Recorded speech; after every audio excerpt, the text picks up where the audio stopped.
Salam Bapak Ibu dan Saudara terkasih di dalam nama Tuhan Yesus. Dimanapun Anda berada dan dimanapun Anda bisa mendengar rekaman ini, kita bertemu dalam program Saat Teduh Pagi Hari, Jumpa dengan Tuhan untuk edisi hari ini. Sebagai dasar kebenaran firman Tuhan, saya akan bacakan dari Mazmur pasal 51 ayat 19. Firman Tuhan berkata, korban sembelihan kepada Allah ialah jiwa yang hancur, hati yang patah dan remuk, tidak akan kau pandang hina ya Allah. Sahabat Kristus, dalam perjalanan hidup kita, ada kalanya kita ini mengalami kegagalan, keresahan, kegelisahan, atau merasa hidup kok begini-begini saja. Mudah sekali untuk kita menyalahkan orang lain dan menunjuk orang lain sebagai penyebab situasi buruk yang kita alami. Tapi firman Tuhan mengajarkan untuk kita datang pada Tuhan dengan hati yang hancur. Hati yang hancur ini merupakan langkah seseorang untuk bertobat dengan segenap hati dan tanpa ada yang ditutupi. Hati yang hancur membuat kita sadar bahwa saya yang salah. Tapi pernyataan kesalahan diri ini tidak diucapkan dengan kecewa atau sinis, tapi menyadari benar ketidakberdayaan kita di hadapan Tuhan. Ada banyak pihak yang mengajarkan bahwa kalau bersalah atau berdosa, tinggal datang pada Tuhan minta ampun. Seakan Tuhan itu mesin elektronik yang tinggal ditekan on-off-nya. Jadi kalau salah ya sudah, bertobat lagi, nanti dipulihkan. Kalau berbuat kesalahan lagi, tinggal berdoa, minta ampun, lalu beres. Datang pada Tuhan itu perlu kehancuran hati, penyesalan yang mendalam, dan rela hati untuk dikoreksi tanpa gengsi. Kalau Tuhan singkapkan sesuatu, tidak ada lagi kita merasa perlu untuk membenarkan diri. Orang yang hancur hati bahkan merasa untuk diampuni pun sebenarnya tidak layak.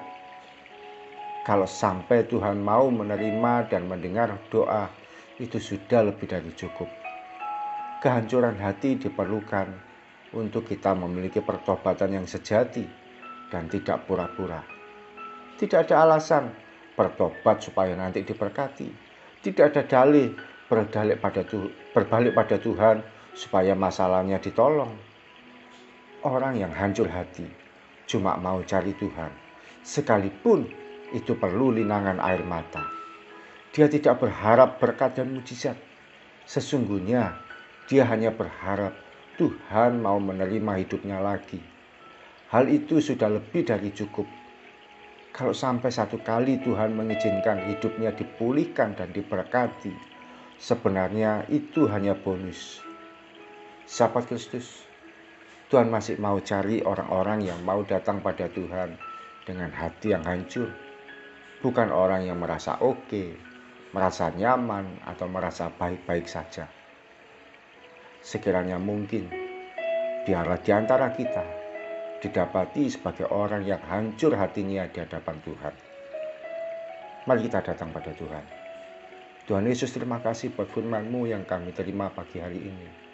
Kami mau belajar menjadi pribadi yang hancur hati, yang mau datang pada Tuhan dengan kesungguhan hati kami, yang mau datang pada Tuhan dengan kerelaan hati kami, yang mau datang pada Tuhan dengan segenap apa yang ada pada kami.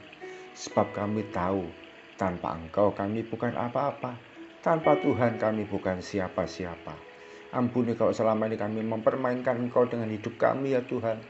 Hanya seringkali jatuh bangun, merasa datang pada Tuhan kalau perlu sesuatu, merasa datang pada Tuhan kalau berdosa, bersalah, datang pada Tuhan, kemudian berbuat kesalahan lagi, datang pada Tuhan lagi.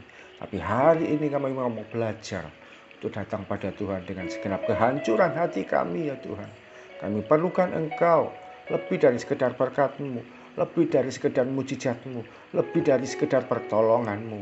Kami perlu jamahan-Mu Tuhan, kami perlu kasih sayang-Mu, kami perlu Engkau menolong kami supaya kami tidak lagi menjadi pribadi yang jatuh bangun dalam dosa atau yang mengecewakan Tuhan. Kami mau berjalan bersama dengan Tuhan sepanjang hari ini. Kau Tuhan yang memulihkan kami. Engkau Tuhan yang mengangkat kami, Engkau Tuhan yang menggendong kami, Engkau Tuhan yang membuat kami bisa berjalan tegak. Terima kasih ya Tuhan. Di dalam nama Tuhan Yesus, kami akan melangkah sepanjang hari ini.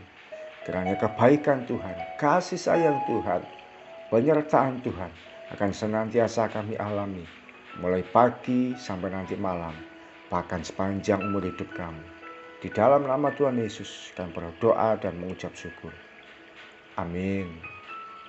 Mari saat ini kita belajar menjadi pribadi yang menghargai Tuhan, pribadi yang memiliki kehancuran hati ketika kita datang pada Tuhan, bukan sekedar pribadi yang hanya butuh sesuatu ketika datang pada Tuhan.